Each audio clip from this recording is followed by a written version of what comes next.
Alrighty, welcome back to Hit the Books podcast. We are back for Week 18, Episode 18. This is the first time in the NFL season we're going to have a Week 18 in the regular season. We know what that means coming into these plays. It's going to have a lot of trap games, a lot of scary spreads going into this. A lot of teams out of the playoffs, a lot of the teams looking to advance further on in the standings. Got a lot to talk about. What's going on? Everyone want to introduce themselves, Mackie? Yeah, what's up, boys? Haven't been on in a few weeks, but excited to get back going. Yeah, an exciting week here. With week 18, you got teams that are just giving up, and then you got teams that are letting guys rest. So it's gonna be a lot of trap spreads here that we're gonna have to hopefully be on the good side or the right side of. Yeah, exactly. And we are actually going to be without Jesse this week. He is on vacation. Haven't been full staffed in a couple weeks, but we're going to make the best of it. Week 18, we'll be back for the playoffs, that's for sure. But week 18, we got a lot to talk about. Like you said, a lot of injuries, a lot of guys resting, a lot of COVID protocols to go over. So we'll see what we can do here. But yeah, you ready to get right into it if you are. Yeah, let's get it going. Alrighty, and the first game that we're going to talk about for the Week 18 NFL season is going to be the Kansas City Chiefs at the Denver Broncos. The Chiefs are coming into this one a -10 favorite, -460 on the money line. Over/under set at 44.5. Chiefs are coming into this game looking for a clinch that one seed. They need to win this game as well as the Titans loss, and they get the one seed in the AFC. So this is a huge game for the Chiefs right now. Broncos lost last 5 Saturday games, 0-5 against the spread in those Saturday games as well. Chiefs are 5-0 straight up and against the spread in Mile High in the last 5 games between these clubs. Yeah, this is a game where Pat Mahomes needs to win to clinch that one seed, and they're gonna get it done. Like, there's no way this team doesn't figure out a way to beat this Broncos team and lock up what they should have had locked up a few weeks ago. 10 points, Mahomes should have that covered. I could see his defense keeping it a low scoring game for the Broncos at least. And yeah, I think Chiefs come in, roll over them, clinch that one spot, and Denver really has nothing to play for. So what do they really got going on? They have Drew Lock at quarterback right now. Yeah, I They're was just gonna just say they got the young Drew Lock at quarterback. I've never been too high on him as per good reason. He hasn't been too good throughout his NFL career coming out of Missouri.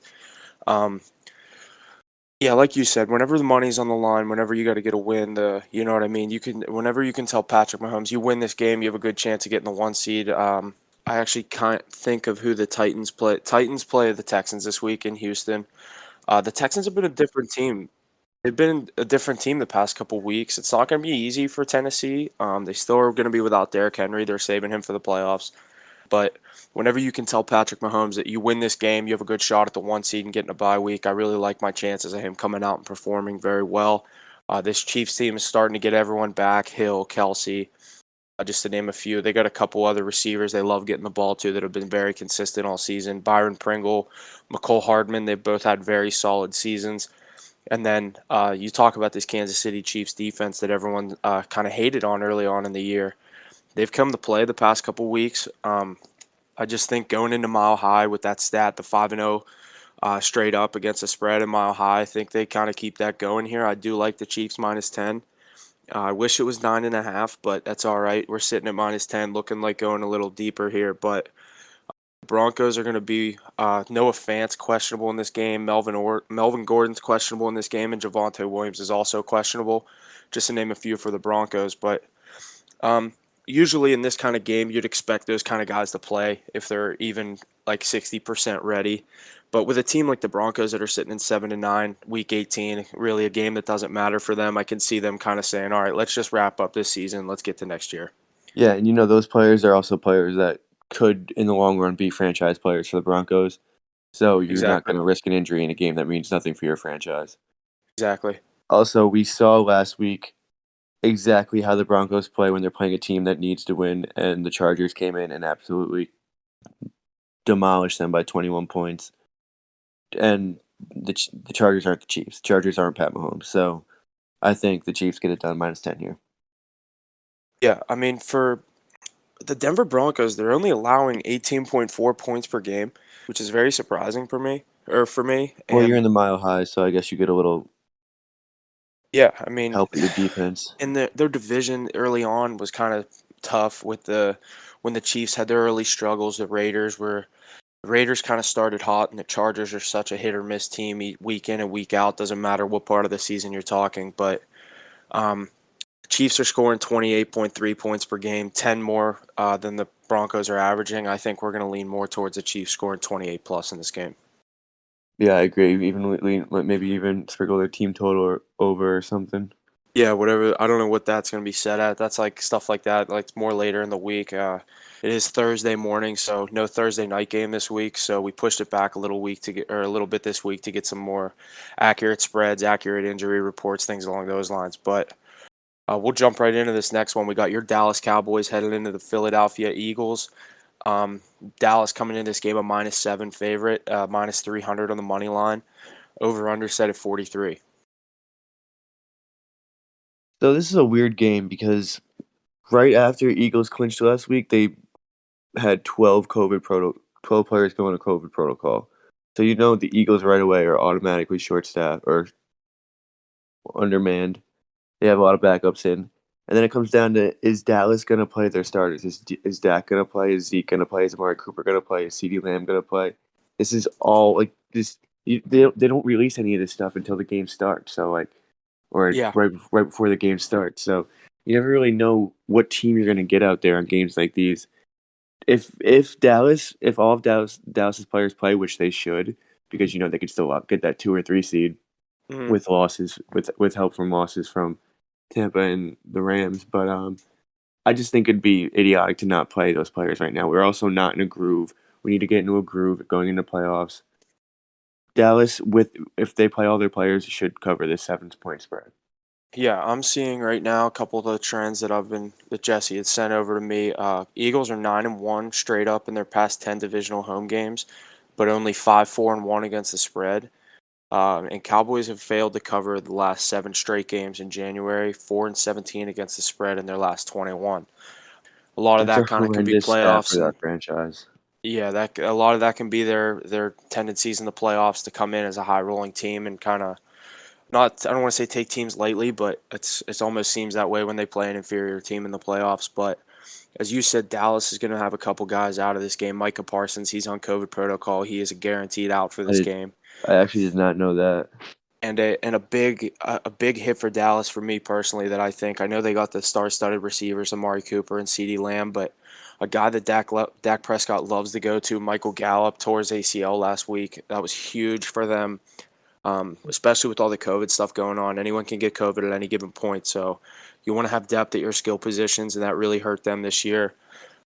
Other than that, they do look good. Tony Pollard's questionable with a foot injury, so you got to think that he might not play in this game. Just like you said, he's been such a key role in their offense, especially with Zeke's struggles early on in the year. Whenever he was having it was like 40-yard games. Pollard, you'd look at the stats and it would be Zeke 40, and Pollard would have like 90 yards and a touchdown. So this kid's been consistent for them.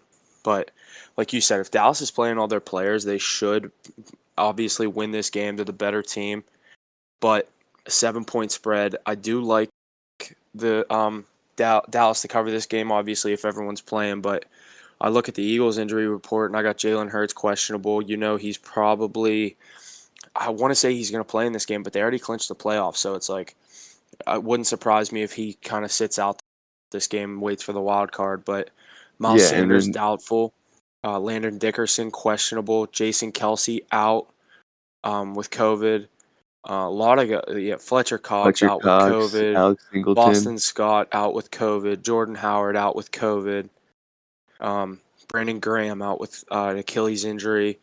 The Eagles really, like you said, took a hit in the past couple days with the COVID protocol stuff, getting a lot of guys testing positive or close contact stuff. So this pick is straight based on Zeke, Dak, and all the players are playing for Dallas. I'm going with Dallas -7. Yeah, Philly's just way too injured right now to take them. They have Rodney McLeod, Fletcher Cox, Jason Kelsey. It's all starters that are there that have COVID. Like Yeah, you're it's gonna have a it's not full. just bum players. Like even Paul, like I said with Dallas, like the backup running back Pollard, like you can call him a backup, but they're starting to like that's kind of going by committee. He's been really nice this year. Yeah, and you know how hard it is to come in behind Zeke and do that. So I give that guy a lot of credit. I think he's severely underrated throughout the league. The only Yeah. reason I'm so high on him is because I watch him play every week for Dallas and I watch their games. But people that I don't just watch their games don't know who he is. So I was gonna say, and even I like I'm not. I sit down. I watch the Dallas is always on national TV, so I'll watch their games. And I remember a couple years ago when he was a little younger, and everyone was really, really high on Zeke. Whenever he was still coming in and making his own way into the NFL, um, I would always watch that guy get the ball, and I'm like, who is this kid? Because he is just as good. You know what I mean? He has the same potential, things along those lines. They have two legit running backs, and that's what wins games in the playoffs is being able to move the ball, keep the clock running. I've said it before. I've always thought this team is the team to choke in the playoffs, but they do have the team that if everyone's healthy and they can avoid COVID, they definitely have a shot at winning this thing.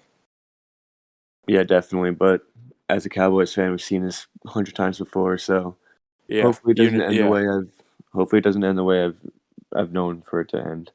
yeah. We'll jump right into this next one, though. We got the Green Bay Packers, the guaranteed one seed in the NFC, going into Detroit of another divisional game. Packers minus 3.5, minus 180 on the money line. Little light on the money line because obviously Packers aren't going to be playing anyone in this game. Over under set at 44.5. It's looking like we're going to be getting a nice dose of Jordan Love this week for the Packers. Aaron Jones questionable. You got to think he's going to sit this one out. And Rodgers is definitely going to take the week off to help heal that toe up going into the playoffs. Another big name, David Bakhtiari, was limited Wednesday at practice. You got to think they're going to give him a week off. It's just going to be a lot of question marks all over the field. Zadarius Smith's out. He's been out for a couple weeks now since week 16. So Jair Alexander out. Yeah, I'm looking at this injury report for the Packers. It's just I mean, whether it's true injury or rest, they just have to put Bakhtiari didn't practice Wednesday and boom, you know what I mean? They call it an injury. It's just like, no, he's just resting, dude. They're the one seed. The thing about this game is that you have a quarterback coming in who you know everything that's going on with him. Not even him, just like that franchise and him being drafted. And he's coming in. He has a lot to prove because Aaron Rodgers kind of probably killed his confidence and made him feel like shit. Yeah. He didn't want to come in and ruin Aaron Rodgers' career, but Aaron Rodgers made it seem like if he's successful, then it's just ruining what he has going. So he has a lot to come into. He's going to have a lot of weight on his shoulders just for him playing in his first start in the NFL. Second, he played that game against the Chiefs. All right, well, he's gonna have a lot of weight on his shoulders. I think they still come out and cover this spread. I think they cover a 3.5 spread against the Lions because I think the Packers, even with a bunch of second strings in and good coaching, can still beat that Lions team because that Lions team is so atrocious. I don't really think they have anything going for them. But this is just a game that you kind of got to stay away from because you can't predict a rookie performance. Exactly, and I'm kind of leaning the same way with you. I think Jordan Love's able to come into this game with LaFleur in his ear, kind of giving him the plays. They're going to change the playbook up a little bit because he's a different style quarterback. Not saying Rodgers can't get out of the pocket, but at that age, you're going to have more. You got to think there's going to be more designed runs for the quarterback, like we've been seeing all across the NFL with all these mobile quarterbacks coming in. You're And going to Matt get LaFleur's a good coach, might get a so heavy dose of AJ Dillon for the Packers. He's been nice this year. Talk about another team with a two-back backfield that's been absolutely tearing it up. It's been Aaron Jones and AJ Dillon. I love AJ Dillon too. Dude, he's I think he's huge. elite. How do you tackle that guy? You can. He's a unit. He reminds me of Jerome Bettis was Brendan basically Jacobs. Jerome Bettis was a lineman playing, yeah, and Jacobs, those guys. They're linemen playing running back. I mean, Dillon's not that like those guys were they had a Dillon's gut. more of like a bowling ball. He's shorter, but like he will plow right through you. Yeah, just a stocky dude. His legs are the size of my torso. Um, I give people credit that want to go in and try to tackle him and not go low because that's the only way I'd be going at that guy. I'm not putting my shoulder in his chest. Yeah, but that guy's the elite. That Packers team just all around is just stacked. Yeah, and like we said, they got some guys sitting out of this game on the defensive side of the ball too. Jair Alexander, he's got He was out COVID. last week too. Yeah, so Zadarius Smith, like I said, he's been out for a couple weeks now, and Whitney Merciless, the veteran linebacker, he's going to be out for this game as well. So, just like you said, it's tough to say predicting a rookie quarterback performance, but against the Lions, I do like Love's chances to get in there and do what he can do, and hopefully cover 3.5. But I can't say I'll be guaranteed picking that on my card. Yeah, it might be a play you want to stay away from, but giving out picks right now, you definitely want to go with the Packers here. Yeah. Also, I was watching SportsCenter the other day, and Pat McAfee was talking to Aaron Rodgers, and Aaron Rodgers says he's planning on playing in this game.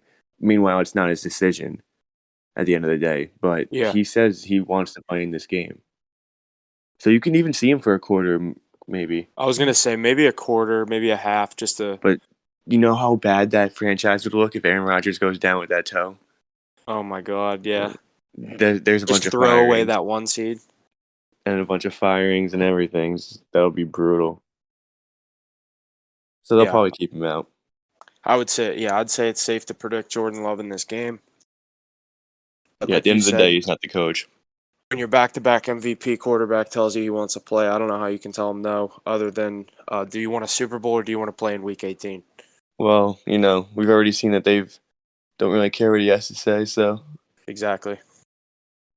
We'll jump right into this next one. We got those young Chicago Bears going into Minnesota Vikings, a -4 favorite, -198 on the money line. Bears are going to be +166 on the money line, and the over/under set at 44.5. So I got a little trim for this one. Chicago is 5-2 straight up in the last 7 games when playing Minnesota.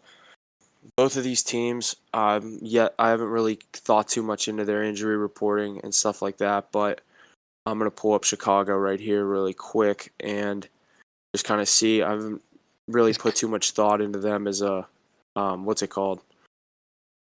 As a team all season because I just haven't really, I don't even think I've bet on them all year. And I don't know if I'm ready to start right now. Minnesota's one of those teams where you just want to stay away from. They're so inconsistent and unpredictable. Exactly. And Thielen back on the injured reserve for Minnesota. They're Yeah, not his too ankle. banged up. They got a couple guys, a couple tight ends. I mean, just like everyone else out with COVID. Darisaw, their left tackle, he's going to be out with COVID, surprisingly. But as far as the Vikings looking at this list, there's not too many names that jump off the list at me, like Dalvin Cook, Justin Jefferson. I'd say Thielen's the Eric biggest one. Hendricks. Yeah, exactly. So, yeah, Eric Hendricks, he's going to be out with this game with COVID. I just saw that. Yeah, so like you said, tough game. You don't really want to. There's not going to be too many games this week where I'm like, you got to hammer this spread because everything's going to be so predictable going into this week. Like I said, first time Week 18. We know what Week 17 has meant in the NFL in the past, so they just basically pushed it back a week. So just to make a pick, I'll go with the Bears +4 here to come into Minnesota and maybe cover but not get the win. Yeah, just to throw a pick out there, I'm probably just gonna go with the Vikings -3.5. I'm never gonna throw on the Bears. I don't just to pick them. Yeah, I know exactly they've what lost you me too mean. much money. Every time I rely on them to have a good game, it's just they put up 3 points or. Yeah, I know I'll, exactly I'll what I'll you just go mean. with the Vikings here with the points. Yeah, I can't argue with that. So, not too much else to say about this game. Like I said, not too many spreads this week that I'm going to be saying you got to hammer this. So, we'll jump right into the next one. We got the Indianapolis Colts at the Jacksonville Jaguars. Jacksonville is 5-0 straight up and against the spread in their last 5 games at home against the Colts. A lot of Blake Bortles, Jalen Ramsey stats in there. So, do we think Trevor Lawrence can pull it out for the Jags? Hopefully, giving the Steelers a shot at a playoff spot if they get a win here. This is actually a crazy game because actually a few reasons. One, if Jacksonville wins this game, the Chargers and the Raiders can tie on Sunday Night Football and both And they make the both can playoffs. make it. Yeah. So what do Dude, you see? If they everyone in if Pittsburgh keeps saying, "What if the Jaguars win?" Because the Steelers play at 1 o'clock as well. What if the Jaguars win and the Steelers win, but then the fucking Raiders and Chargers tie and nothing even matters because they I both make legitimately it? think that if the Jaguars win this game, they will knee the ball 15 times and the game will end 0-0. I Yeah, they 100. said Dude, a it's lot been of people talked said about like it's expect a actually lot gonna of happen backups. all over everything. Yeah, It's actually, but I mean, I don't see the Jags winning this game. Also, another stat: Indianapolis is 2-2 in Jacksonville in their last, what is that, 4 years.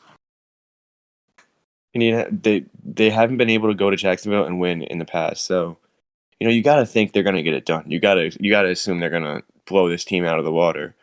But like all the trends aren't looking good in their favor, yeah, and this and could your end up rule being is something your we've number never one seen rule about a before. home underdog is you can't bet against a home team for more than 10 points. I mean, it's only 15.5 because of the stakes that are at play, but Exactly. I I don't know. I I'm just leaning can't towards see. Jacksonville here plus 15. I'm not going to bet it, but um, I do Say like again? Jacksonville. I do like Jacksonville here plus 15 and a half. I don't think they're going to win the game as we said. As far as like they've had some games where they've come out looking all right, but like we said, the Colts haven't been able to go there and get wins. But I do like their chances this year. The Colts are a good team. But this would be such a Carson Wentz thing to blow this. Yeah, if anyone's gonna do it, it's gonna be him. But yeah, I mean, as far as the over under sitting at 44, I'm not too big a fan of that either. I could see the Colts blowing up them like 35-10, or I could see this being a close game, maybe around like as close as it's going to get for the Jaguars all season. I'd say maybe like 28-17 somehow if they can get 17. You know what I mean? Yeah, I could see like a Jacksonville quick touchdown start the game, and then Cool panic off. time, and then Colts just don't get to covering. That could be a backdoor cover by Jacksonville, but I don't see Jacksonville putting up a good fight here. Kind of like what happened to the Jets last week with the Bucks coming in. The Jets were Yeah, such a but heavy I don't think it's gonna be underdog. that close though. No, yeah, I know what you mean. Jets were That such was a only heavy because Tom Brady underdog. goaded. And they ended up still covering, or Jets ended up still covering despite allowing them to come back and win the game. But in this game, I'm gonna roll with the young quarterback Trevor and give him 15.5 points. All right, I'll ride that with you. I'll take your pick. I'll give the points to the home dog here. Alrighty, let's roll into this next one. The Tennessee Titans at the Houston Texans. Houston is 6-1 against the spread in its last 7 games when playing at home against Tennessee. A lot of Deshaun Watson in that stat, but you got to take it for what it's worth. Tennessee, it's looking like they haven't been able to come into Houston and cover spreads. So, especially coming in as a 10-point favorite, what do you think here? Well, earlier in the season, I think it was week 11 or week 12 or something like that. Yeah, it's week 11. Titans, the Texans actually beat the Titans 22-13. Hmm. So they went into Tennessee and beat them. So I just think that Titans are going to come in and just absolutely roll over this team, especially what's at stake here. At least like give the Chiefs like a little scare or something, but this shouldn't be a game. The Texans had something going. They were putting up points. They had back-to-back wins, and then last week they just absolutely shit the bed and showed us who they are against the Niners, putting up 7 points. I just don't see anything going for this team. I could see Titans putting up 40, 50 points here. Yeah, despite Derrick Henry still being out, I think it's a great idea for them to save him for the playoffs, especially if they're able to lock up that 1 seed and get the bye week. It's 2 more weeks of rest for him. Coming in a divisional round with a healthy Derrick Henry, that's not a team I'd be wanting to play. I think the Titans have also figured out how to play without Derrick Henry, and their offense is rolling a lot better now. Put up Yeah, 34 points last week against the Dolphins in a game that honestly decided a lot for that team. So, yeah, I love the Dolphins in that game. yes, so did I. And Titans really proved that they're not going anywhere, and they could figure it out without Derrick Henry. Yeah. But like you said, for a pick, I will ride with Titans plus 10. I think, or minus 10. I think this is a kind of a teaser territory. I'd like to drop this down to maybe 6.5 and see what I could do with a couple other teams here. But Houston's they've given some teams a run for their money, beating the Chargers a couple weeks ago. As you know, everyone knows we're not too high on the Chargers and their inconsistency, them and the Vikings, but I just don't see Davis Mills and Rex Burkhead being able to come in here and cover 10 points on their home field against the presumable number 1 seed in the AFC. Yeah, I just think the Titans are an elite team, and they find ways to cover spreads and win games here. Hmm. Just like you said, despite without Derrick Henry, they've been covering. So Give me the Titans -10 here, but like I said, this is teaser territory for me.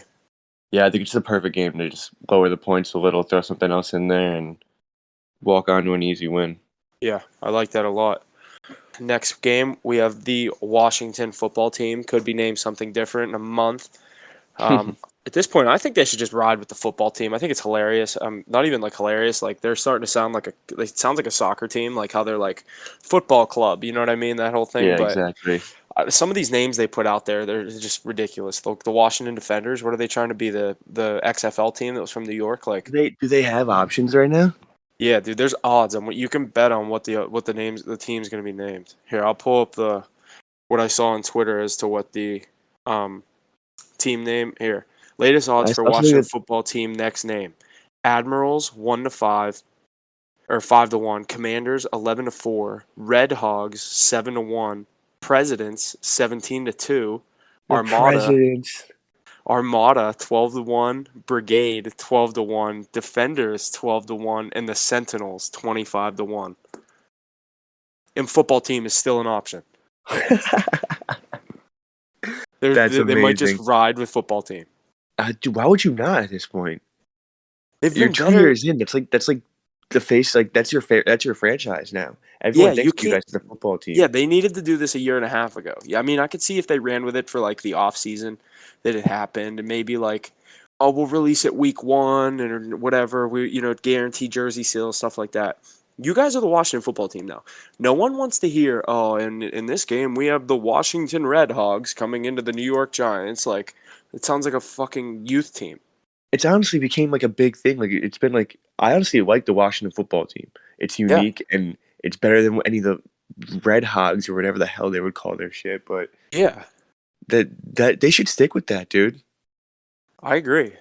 I mean, I've said the same thing. A lot of people are saying I could, like at the end of this tweet, it says the latest odds for the Washington football team next name. It says all those names, and then the bottom of it just goes dot dot dot. I kind of just like Washington football team. They should. It's been too long. It's literally been 2 years, 2 seasons. Yeah, and they've had two solid seasons. I mean, not saying that like last year they made the playoffs the first year under the name, and this year they're not going to make it, but they have a nice little team in Washington. They had some serious injuries this year. Chase Young going down. That overhyped defense did not come to play this season really at any point. I think part of that is because of the loss of Chase Young and your number 2 overall pick. But this is a team that if they get a quarterback, I'm not saying Heineke's terrible, but he's definitely not a franchise guy. If they get a serious Yeah, for quarterback sure. in there, they could be a legit team. Yeah, I don't think Heineke's the problem right now, but if you want to roll, if that team wants to like be elite and make a run at playoffs year in and year out, they're definitely going to have to find a quarterback that's going to bring them all the way. Because Heineke's, yeah, he can get you to the playoffs with a good team, but he's not going to win you playoff games. And he can go off against the Bucks in the playoffs, but he's still going to lose. Yeah, he's still going to find a way to lose the game. I'll never Cover a forget that spread. running play, him diving at the pylon. I'm like, who is this guy? He'll cover a spread for you. That's about it. Yeah. I So don't know talking here. about this Giants are game, also so banged up though, but you go ahead first. I'm gonna look up the Giants injury report. it's just two teams that are down and out. Washington's on a 4-game losing streak. Giants are on a 5-game losing streak. Neither teams have any offense going. Washington they had a good game last week playing Philly. Could have kept them out of a playoff spot, but Jalen Hurts prevailed, had a good fourth quarter and ended up pulling away and Yeah, holding on to that dub. But Washington just looks like a more put together team than the Giants are now. Giants can't put up points. Mike Glennon had 17 passing yards last game. They got like what 2, 3 first downs. They put up 3 points. they're brutal, dude. Against the Bears defense without Khalil Mack. Like it's not even an elite defense anymore. So Yeah, Glennon's out for I this don't. game. He's dealing with a left wrist injury, according to Joe Judge. I really could care less what Joe Judge Who is is? saying at any point. Glennon, he's not going to be playing in this game. So Daniel who is it? Jones is in the injured reserve. It's looking like we're going to get another dose of Jake Fromm. Oh my god. Yeah, give me Washington -7. I think this might be the locker week. Yeah, and like all the other skill players for the Giants, like we known all season. Uh, Barkley, he's questionable with an ankle. You got to think with his history, he's not going to play in this game. Yeah, why would you? Kadarius Toney, the young star receiver. Not star yet, but I see a lot of potential in that kid coming out of Florida. The bright lights in New York. I think the ESPN, once he gets a couple highlight plays, they'll start to eat him up and kind of realize if the Giants can have any sort of consistent offense, they have the running back and they have the receiver.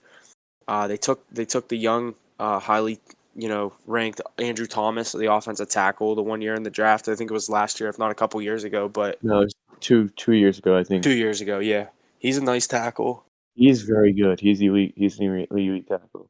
And just to even add one more thing, he's questionable for this game. So, Kyle Rudolph, their veteran tight end, he's questionable, and as well as John Ross, the speedy receiver. So they just can't get any sort of luck with any of the injury reports, stuff like that. So, like you said, I love Washington here. That might have to be the pick of the week, things along those lines. But Washington's going to be. They got Curtis Samuel questionable, Gibson questionable, a couple big names for them. So Montez Sweat, J.D. McKissick, he's going to be out for this game, suffering a concussion. Yeah, as we all know, Chase Young. So, but Here's another question for you. How much longer do you think Saquon stays in New York? I think I wouldn't be surprised if this season or if this off season or mid next season something happens because we know how rare mid season NFL trades are with star players. Like it's not like the NBA where they're like, oh, it's You the never deadline, you see got to it. sell. You know what I mean? You You never see it. yeah, you never see a star running back, a star receiver go in the middle of the season. It's a very off season thing. Because it's just as much as you're sending away your star player, no matter what you're getting back, whether it's draft picks or young players, they need time to learn your playbook too. I mean, you guys are yelling Omaha and all these random fucking words. No one knows what they mean until you're sitting there on the playbook or on the sideline reading it. And you know what I mean? Understanding 26 zone, nickel down. Like, I don't know what any of this shit means, but they're screaming it, and it's clearly a language to them. You saw that video of Cooper Kupp on the sideline after that game. He was like, yeah, the safety dropped down. He got a double fire zone, and I just went. I beat my man, and I cut to the outside. It's like, what are you saying, dude? Yeah, it's like literally only you're supposed to know that. That's the thing Yeah, it's about the like, NFL is a lot of people don't realize that like you can't hop in there and just play. no. You have to know everything that's going on in the field. So you get to know your own language. It's like learning your own language. Yeah, it's not the NBA where you can just kind of trade, and they're like, oh, LeBron's a Laker now. Boom, he's faced the franchise. Like, it takes time in the NFL to learn what your playbook is and what you know what I mean, what your team's good at because it's such a team sport. Whereas like basketball and sports like that, you can really just have one guy and go to the playoffs, as we've seen throughout LeBron's whole career. Yeah, it's definitely a much different situation for these football guys. But But back to your original question, I don't see too many more years of Saquon in New York. yeah, I'm thinking maybe one. I can't see him wasting 2 more years in New York. That's what I'm saying. Can he even waste one more year there? It's kind of just like you think the same thing with like McDavid in Edmonton. Like, how much longer can you waste his career there? How Yeah. long can you really waste somebody's career in? This would be set if McDavid. Back to the little hockey talk. If McDavid doesn't make if they don't do something this year, it's his seventh year. Is it seventh or eighth? I honestly thought it was his eighth. It's his seventh season, and That still, is ridiculous to think about.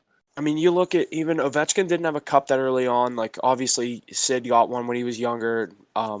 He was 5 years in and got his first cup and had an appearance in his first 4 years. I mean, the team in 2009 for the Penguins wasn't anything crazy. It was just a lot of young guys that were gelling. And the Oilers, they're such a young team with McDavid, Draisaitl, Yamamoto, Puljujarvi, Darnell Nurse. They just need a damn goalie to figure things out. And their depth on the third and fourth line just hasn't been really good. But I just They also have some bad blood going on in the locker room. I think right now. yeah. I saw something like Koskinen was saying. He was like, "Yeah, I'm not winning games, but we also have 7 goals in the last 6 games that I've started." Which like, Yeah, so there's why are you calling out your players? You have McDavid on your team. You're going to call out your offense. yeah, you're also when you got guys pointing the finger, we've been there. It never ends well. Yeah, you're not going to build chemistry that way.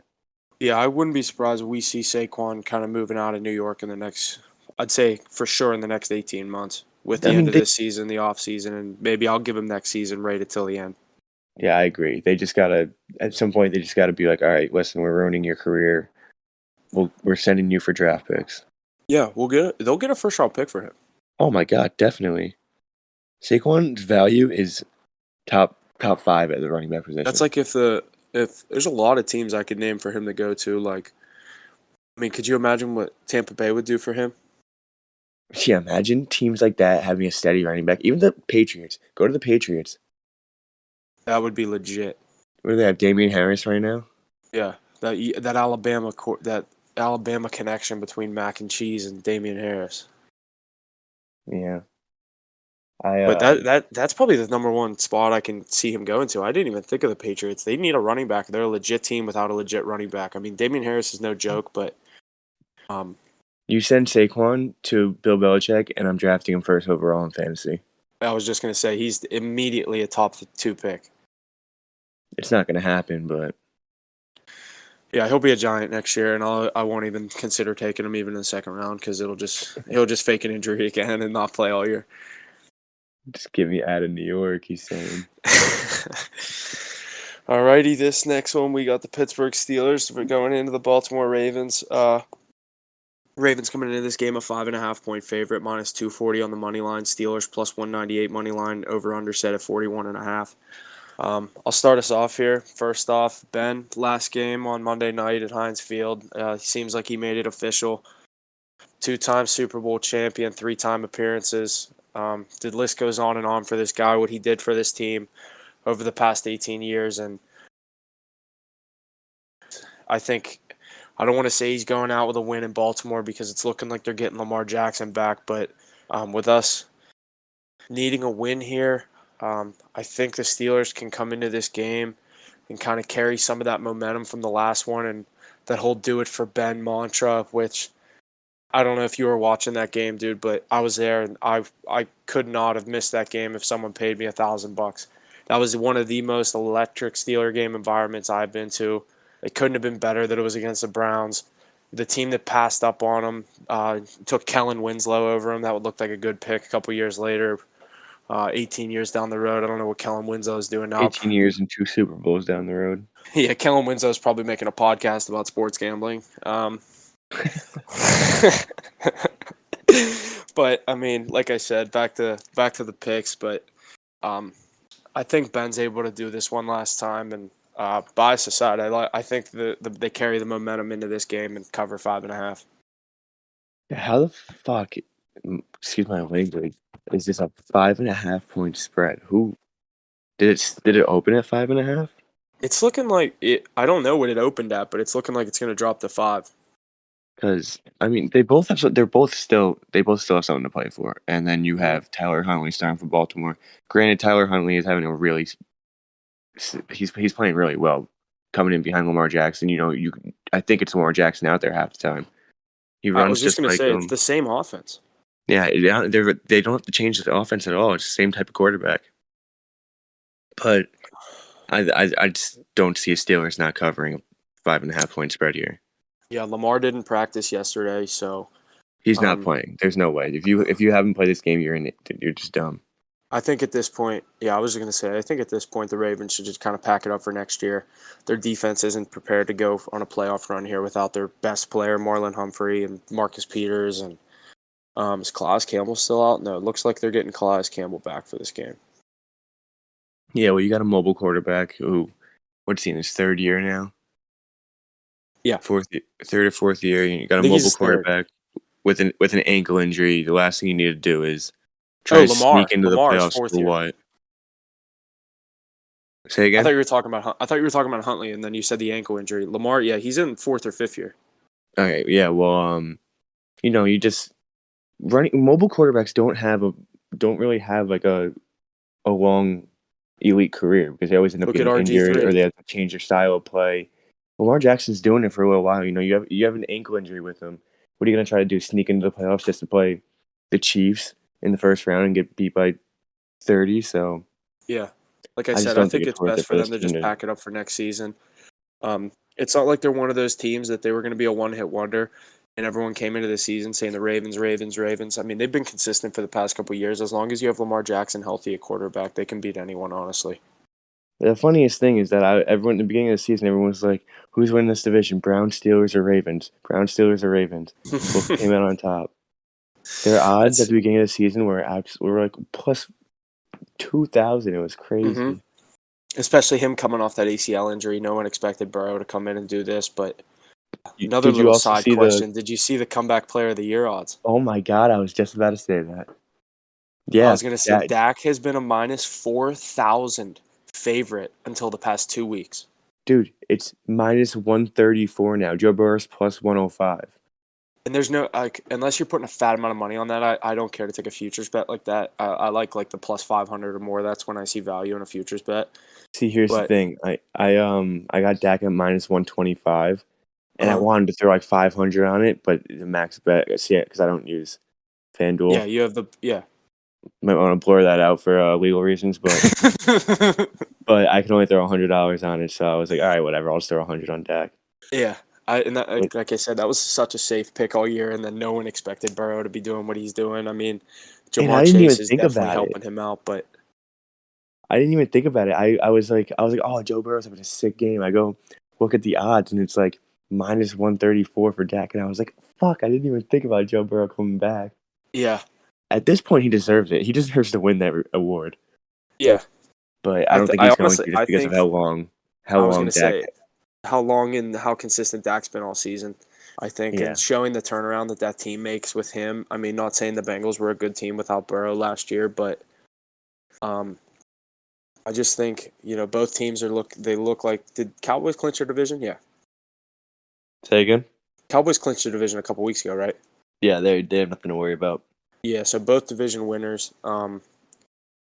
At this point, honestly, yeah, like you said, it wouldn't surprise me if the NFL goes to Burrow, the young star that they love, but my money would be safe with Dak, I think. Yeah, I think it's a little too late, and Burrow's not even going to play this week either. I don't think so. Exactly. That's the biggest thing. Yeah, I think Dak has a lot. I think Burrow came up a little too short. If he had something to play for this week, maybe, but Here, they're we're not already worried talking about. about it. We'll jump right into it. Let me say the lines. We got the Bengals coming into Cleveland. Cleveland a -6 favorite, -260 on the money line. Over under set at 38. Why are the Browns a -6 point favorite without Baker Mayfield? I don't care if Joe Burrow is playing or not. No Joe Burrow, no Mixon, no. I don't think anyone's playing for. Jamar Chase, yeah, no one's playing for Cincinnati. So Yeah, it's literally just they're a second string team playing against Cleveland. But I don't, dude. This second string team better. Anything's better than the Browns right now. They have nothing. They just look like probably one I of the knew you worst were teams. going there. I wanted you to say it so bad. Dude, they look like the 2016 Browns. You know, you got Case Keenum back at quarterback. You got a team that's out of the playoffs on a 3-game losing streak. What is different about this Browns team than it was 5 years ago? Not Nothing. much. Not much. Nothing. You got a quarterback with promise that let you down once again. You got to get rid of him, honestly, at this point. Just Yeah, he wanted big money coming into this year. Whew. If there's one thing the Browns have done good in the past 10 years, it's not give him that deal. and everyone made excuses for him. With OBJ, it was OBJ's fault. With them Yeah. not winning games, it's not a quarterback's fault. It's their line's fault. It's their defense fault. It's everyone's fault, but Baker Mayfield's. Yeah. Now I think everyone's turning on him. I I think they're think, all like just you saying, said, I think he's kind of getting to the point where he was, Mr. Cleveland. I want to fix this team. You got him to the playoffs, and you got his win. I mean, he did more than anyone expected there. You look at everyone knows the infamous meme of the list of quarterbacks on the Browns jersey. That guy wearing the Browns jersey with like 46 names on it. 30, 33 names on it, I Yeah, think. like, um, I mean, he did his job. He went in there. I mean, major props to him. Steelers didn't play good in that game, but he came to Heinz Field. Like I said, not an easy place to play, but he came in here and stomped us. So, Yeah, with an um, absolutely butchered Steelers team, though. yeah, exactly. So, a lot of things were pointing towards Cleveland in that game, but this game, I can't advise not touching this enough. I don't even know who I like here. Yeah, I mean, you're betting on like basically AFL teams here, so Yeah. I was gonna say um, you might as well turn on the XFL from last year and rewatch that and watch this game. give me the under 38. I was just gonna say, why is there under 38 seem so tempting to me? It does. I mean, it's gonna be like a 10-6 game.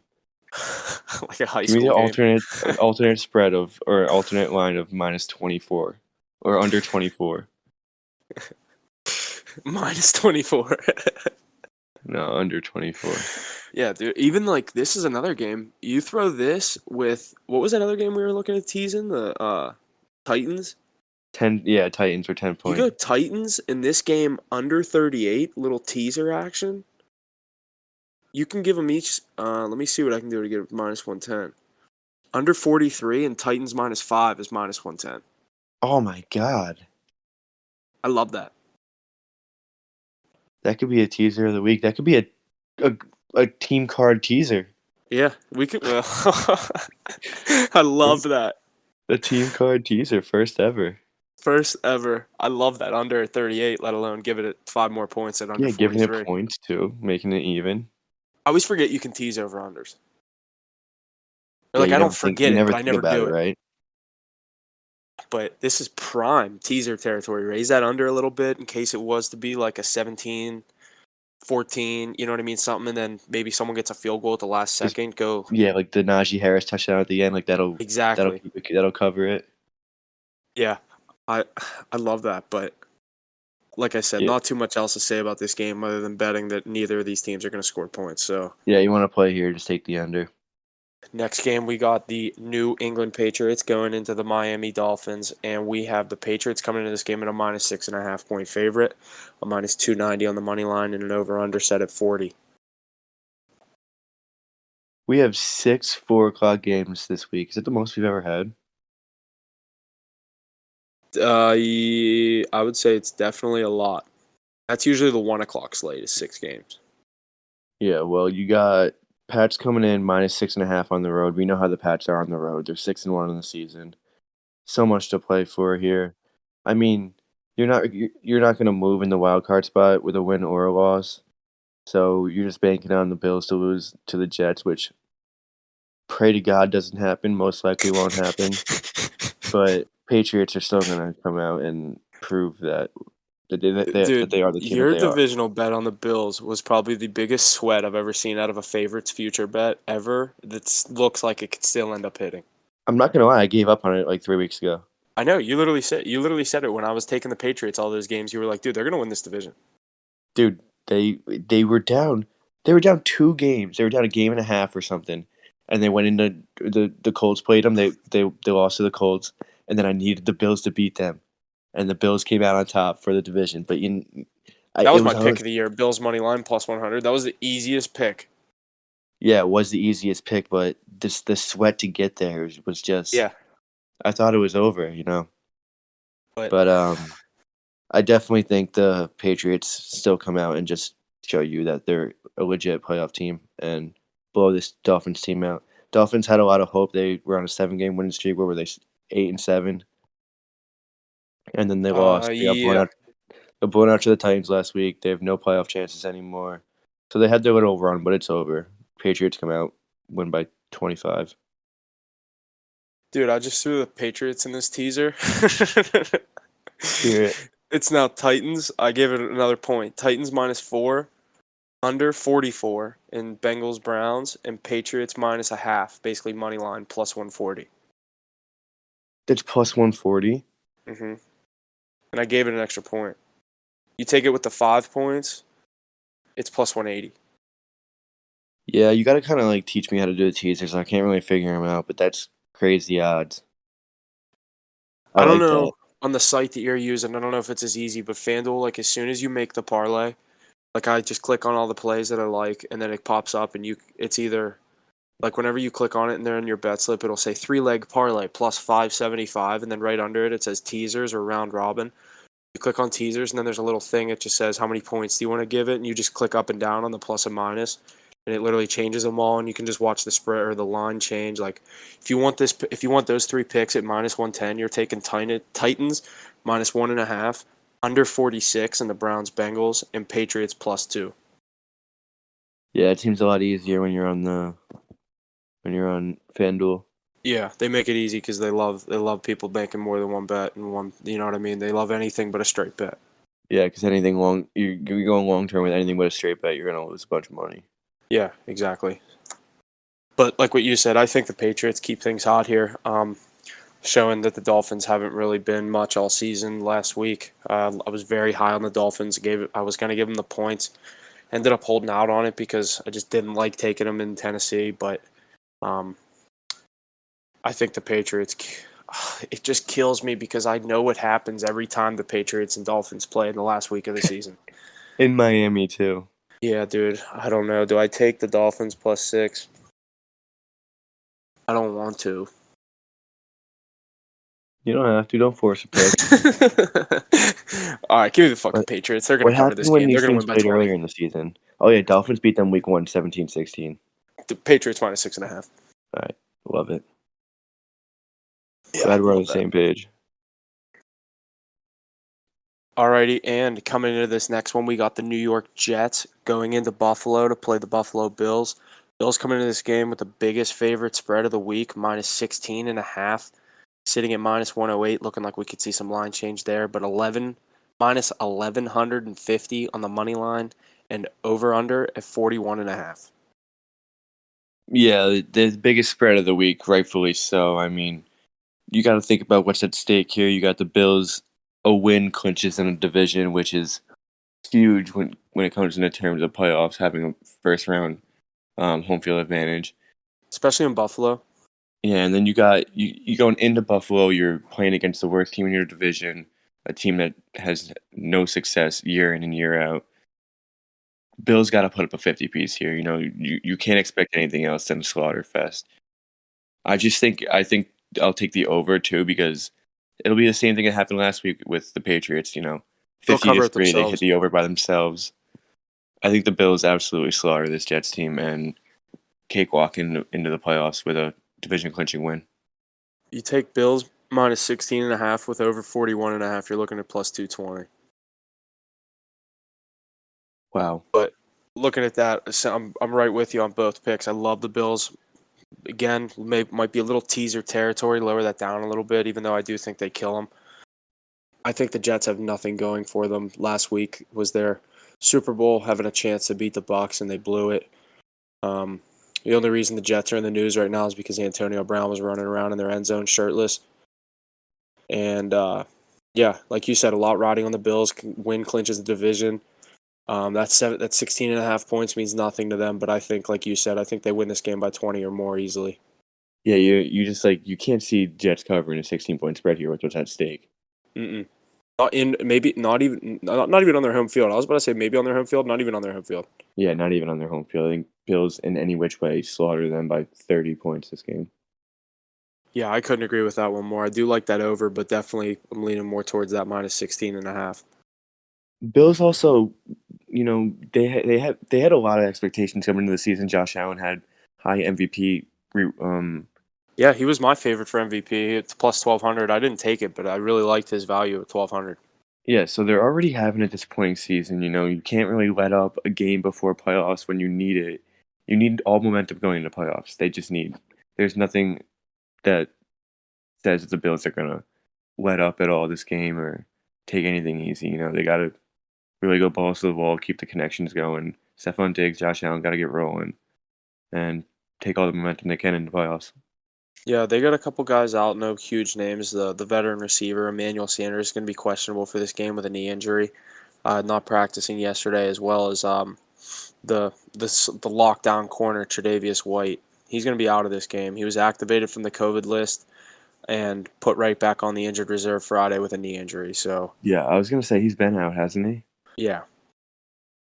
Yeah, but So they're still without Trey, but like I said, I don't even know. I can't name two receivers on the Jets if I tried to. So, JJ Barrios. yeah, Braxton Berrios and what's the other guy that they drafted out of Baylor? Mims. Is he still there? I don't even know. Is he? He probably like just quit on him or something like AB did. I would. Whatever. I haven't watched a Jets game for years. I'm Yeah, I'm from New not even York, gonna lie. I so can't say I've watched a Jets game all season. yeah. And I get him on live TV. So Yeah. Yeah. Bills -16.5. Love it. lock it in. This next one, I've seen a lot of line changing going on with this game early on, but we got the Carolina Panthers going into Tampa Bay. Tampa Bay a -8. favorite minus 370 on the money line, and over under as well is sitting at 41.5. What a game you got here. You got the Panthers coming into Tampa. Tampa can clinch. What do they have? The 3 seed right now, or the 2 seed? I think they're the 3 with Dallas at the 2, but the wins this No, week Dallas is can. at the 4. Dallas has the least amount of wins. Who's the 2? The Packers. Rams, I think. Packers. No, it goes Packers, Bucks, Rams. So Bucks are the 2 seed right now. Yes, they want to Yes, lock so up that 2 seed. I think the Bucks would much rather play the Eagles than the Niners. Yeah. In that 6 seed, so Tom Brady's going to come out and he's going to get a win here. It's an 8-point spread. I assume he can cover it. I don't think they're going to really slack off this game. I don't think it's ever really going to be a sweat at all. I could see a 31-10 win, something like that. Just cakewalk. He gets his points early. But Might not even play the whole game if it gets out of hand. Yeah, I mean that would probably, if it's like 28-0 at half, you could just see him coming out. Panthers just don't really have anything going for them. I don't think Sam Darnold's very good. On a 6-game losing streak, they put up 10 points last week to the Saints. Their offense isn't moving, their defense isn't really doing anything. Just give me the Bucks here. Yeah, I've been seeing a lot of people taking the Panthers with the points here. I just can't get myself to do it. I really like the Bucks with the points. I think they win this game by, like I said, 9 or more just to cover that 8. I don't see a situation where this pushes, so I think they can win this game maybe like we're saying around 28-10. You know what I mean? Something like that. I'm not going to be touching this over-under. I don't like to take over-unders on teams that are pretty good, like the Bucks and stuff like that. So usually lean more towards the over with a team like that. But I do like the Bucks -8 here, getting back on their home field after that little hiccup last week in the first half against the Jets, going down and having to play catch up all game. But you knew Tom Brady was going to win that game. I wish I would have live bet them when they were down. Yeah, it was just there. I saw it. There was like a minute 50 left. There was 0 timeouts. They had to go 90 yards, and I was like, Tom Brady gets this done 9 out of 10 times, but I'm just not going to do it because the one time we bet it, he probably wouldn't. You know what I mean? Yeah, but it's classic Tom Brady doing exactly what he needed to do. Yeah, the meme, the too much time meme. Yeah, so I could see him coming out this week and reminding you exactly who the Bucks are. Yeah, I definitely am leaning towards Bucks -8 here. This next one, we're going to have the New Orleans Saints heading into Atlanta. Another game where we've had a lot of line change. Falcons are a +4, Saints -4, and the Saints are going to be a -210 on the money line. Falcons +176, over/under set at 40. I'll start us off here. I saw a stat, something like Sean Payton in games where, like, are the Saints eligible for the playoffs? Can they get in? They need a Niners loss and a win. That's it, and they're in. That's not that ridiculous. The It's not Niners are Niners at for the the Rams. It's like kind of actually more probable than not probable. Yeah. I don't know why I like Atlanta +4 here, though. Yeah, dude, me too. And you're an Atlanta hater, so you're a big Atlanta hater. So I thought you were gonna say the opposite, but I don't know why I like Atlanta +4 here. Even the money line is kind of interesting to me with how banged up the Saints are and how they've been playing the past couple weeks. I definitely like the Falcons +4 here. They have struggled on their home field, but divisional game. I believe the Saints won the early matchup against these teams. right now. I was gonna say if you can look that up real quick. Saints lost 27-25 That's tough. in the dome. Yeah. Well, they're still in the dome, I guess. Yeah, both of these teams have literally like the same stadium. Yeah. But I'm gonna see what the injury list is looking like for the Falcons. I do. Falcons. It's so they tempting got though. Pitts is questionable with a hamstring. Ridley, he's been out all year. I don't know what the hell he's doing. I They drafted really him in don't have any fantasy. injuries. They don't really got anything going. Yeah, so Mark we Ingram's get questionable. Ty Montgomery's questionable for the Saints. Michael Thomas been out. Ryan Ramczyk, the veteran tackle for the Saints, is on the COVID list. Ty Montgomery, Traquan Smith, Mark Ingram, Teron Armstead, Lutz, the punter or the kicker. I mean, he's out. Winston, obviously. And Michael Thomas, he's been out all year. But Do you trust Taysom Hill to get it done here? no, I don't. It just sometimes I can talk myself into Matt Ryan isn't bad. It's not Matt Ryan's bad. It's the team around him has been so bad his career, despite the year they went to the Super Bowl and looked like Mm, they were going to win that game 28-3, and we all know the rest would happen.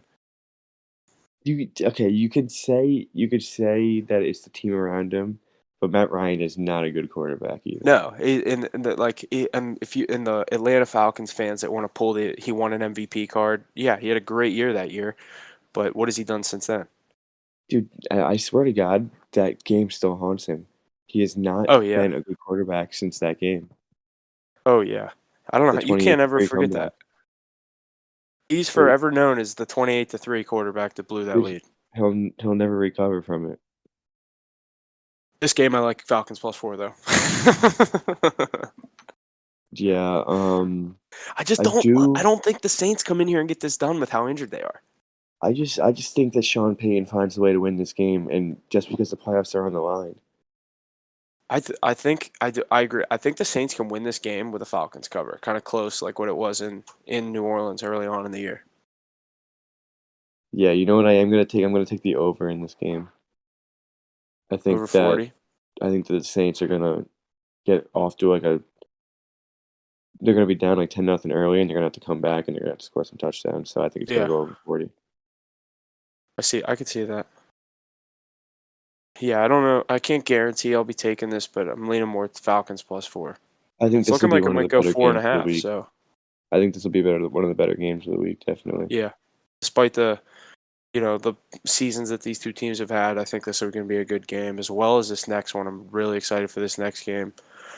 My Seattle Seahawks going into Arizona, a +6.5 for the Seahawks, a -6.5 for the Cardinals. Cardinals -290 on the money line, with the Seahawks sitting at +235 money line.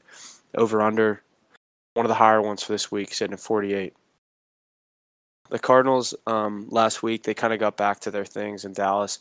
Kyler Murray's undefeated in that stadium. I forget, Ace told me that on that last podcast, and 9-0.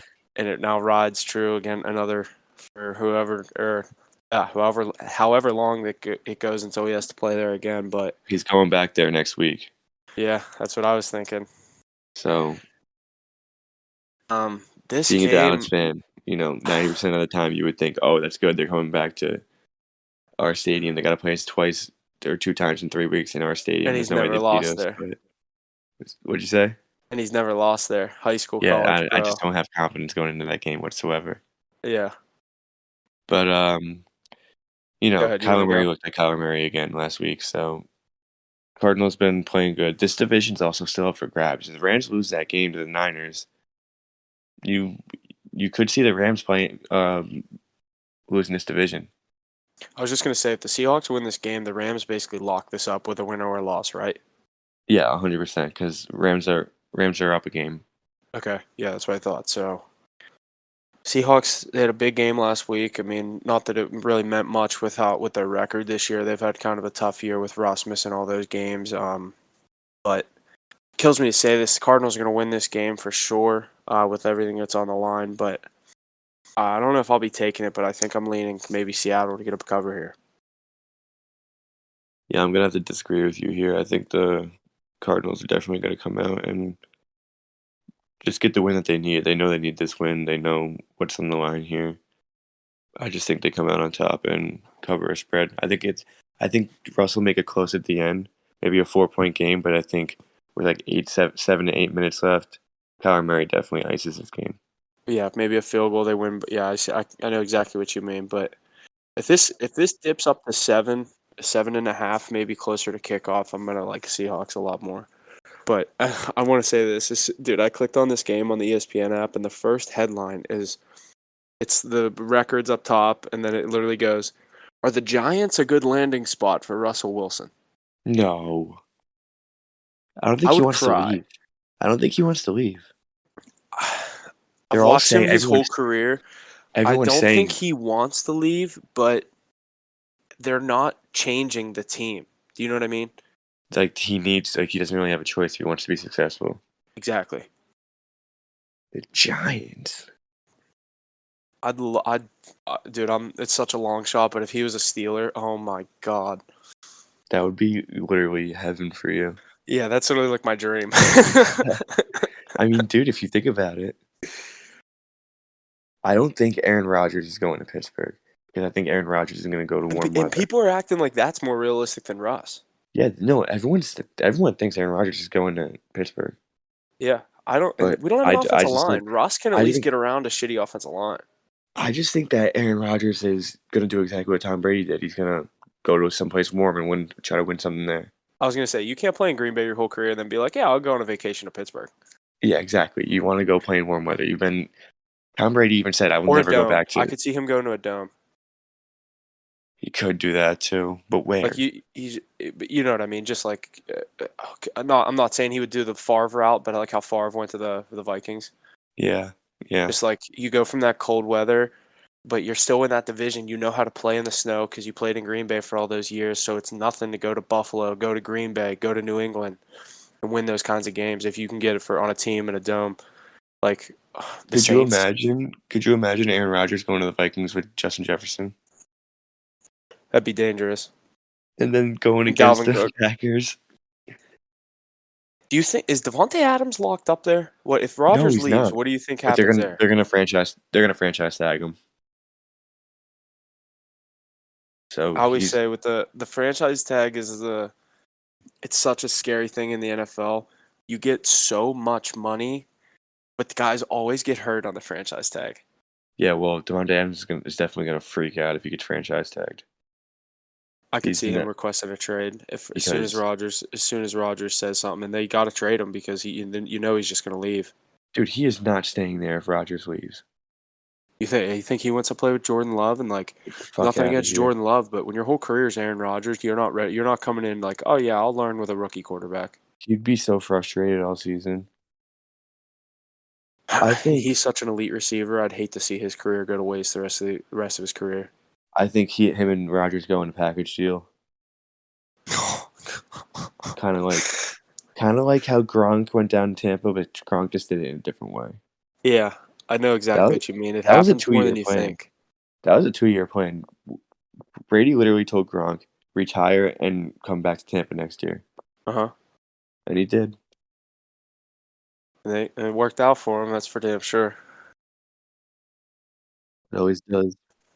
Yeah, I don't necessarily love the Seahawks at plus 6.5, but if this game gets up to 7.5, I'm leaning more towards the Seahawks here. Cover but not win. Yeah, I'm gonna go the opposite way here, but I know it's gonna be a game. We'll see. Yeah, it's good. It's definitely gonna be a good one. Seahawks and Cardinals is always a good show. So next one we got another NFC West matchup. We got the 49ers going into the Rams. It's SoFi. Rams coming into this one a -4 favorite. A -215 on the money line. 49ers plus 180 money line and over under at 49.5.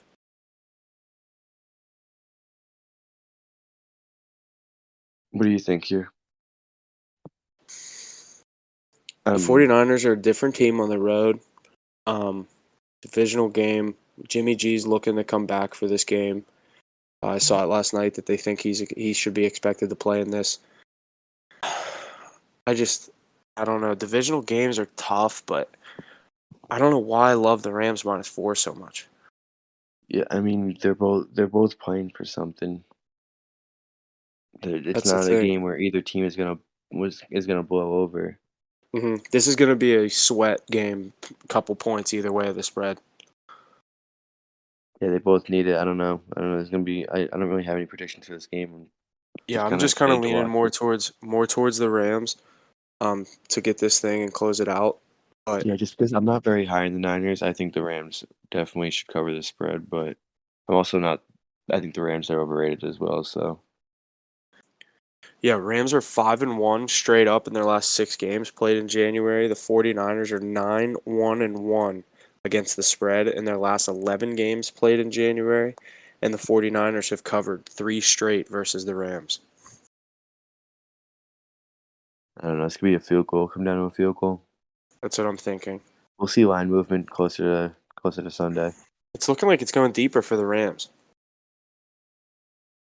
That could be big. So, first pick, at this number, I think I'm comfortable with the Rams. But like you said, I can also see them winning by a field goal and just fucking that -4. Yeah, it's definitely gonna be a defensive game too. I could see an under hitting here. I don't think Matt Stafford is gonna come out too hot either. I think he's never been in a situation like this where like Yeah. it's like a important win game to win. So Late in the season, usually he's like, all right, do I rest this game? Should I wait for next yeah, year? he's already looking forward to going down to Florida, Yeah. playing some golf. Speaking of Florida, a little headline I just popped across my screen. Nikita Kucherov for the Lightning was expected to play tonight versus the Flames after missing 32 games. That team's just gonna get better and better. Yeah, I can't agree with. I have to agree with that. They're sick. But this we already said what we think could happen in this Monday or Sunday night game. The Los Angeles Chargers going into Vegas. The Raiders a +3. Chargers -3. Chargers a -164 money line, and the Raiders +138 money line. Over under the highest of the week sitting at 49.5. I mean, you know what the easy pick is here. I think we all know what the easy pick is here. Given the points. Dude, like the Raiders are so unpredictable. It's the thing. You never know with this team. Every You just time we were riding them early in the year, and then it turned into every game I picked, either the Raiders or their other team, they were just doing exactly what I didn't need them to do. the Raiders should not be in this situation. They shouldn't. They they snuck a win last week against the Colts. You know, they lost games to like the football team, the Giants, the Bears, like this is not a That's team when that it's funny hearing the Washington football team is when people say it in like a sentence like that. You're like, well, they lost to the football team. exactly like that's like elite. I like being able to say that. But yeah, the Sunday night prime time, week 18. If how perfect would it be for the first time week 18 for these teams to tie? I Just don't know fuck what that would everything. do for like the sport of football It would just if show they that would really just Vegas runs it, not the Raiders. Vegas runs it. yeah like actual like Vegas runs it. That's why I I'm just leaning towards giving them the points here, and it's looking like the Raiders are going to get a 3.5 by kickoff, maybe higher. I'd love them at more than a field goal. I think if anything, the line definitely moves in the Chargers' favor, like more towards points to Chargers. Yeah, that's what I'm saying. It's -3 sitting at -112, and the +3 -108. So, um, I if think the we can get Chargers are an easy pick here. I think they're clearly the better team. What happened earlier in the season with these teams? Chargers won 100%, I was gonna say, 28-14. I thought the Chargers won, but it was But, you also in know, LA. This game playing them coming to Vegas, but I don't know. I love the Rams if I can, or Raiders if I can get them at 3.5. yeah, I'm not gonna lock anything in here. I'm not really sure about it, but I just think the Chargers should win this game. I think the money line of -160 could be a nice parlay booster. The But Raiders at +3.5 currently, if you took it right now, would be -125. But I think that could be the actual spread, about maybe by the end of tonight. If not, yeah, that definitely could be closer to Sunday. that can move to like -115, -110. Yeah. It's the I night could see game this sometimes. ending at like 4 with how much money I think I'm predicting to go on the Chargers just throughout I everyone. I mean I from 7 to 8:15, this line's probably gonna move a whole point. Yeah, that's what, as it always does going into Monday night or Sunday night and Monday night games, is everyone gets all their winnings and losings and they start chasing their bet on Sunday night football. But I like the Raiders with the points here, giving them plus points. I think if you can get them at 3.5 or more, I love the Raiders. I think by the time the game starts, it's gonna be a 4.5 point spread, and I then think 4.5. I like the Raiders. Yeah, I think 4.5, and if they can lose this game 24-20 and our bet Yeah, cover, I'd love exactly. it. I like that. I like that 4 point. I like to have that 4 point cushion. Yeah, so I'm rolling with the Raiders with the plus points. Like I said, 3.5 or more, but I love 4 or more. Three's tough. I do like the Chargers money line though. So I was just gonna say that Chargers money line will probably find its way in a parlay for me. yeah, we'll see. Yeah, but that's gonna It's, do it for this week. Stay tuned to the Instagram. I'm gonna release all the picks. We got some Saturday games this week, so we're definitely gonna release. If not all the picks, we'll definitely have if we have any Saturday picks out, we're gonna have them out on we'll say Saturday. What time's the first game? Saturday, 4:30.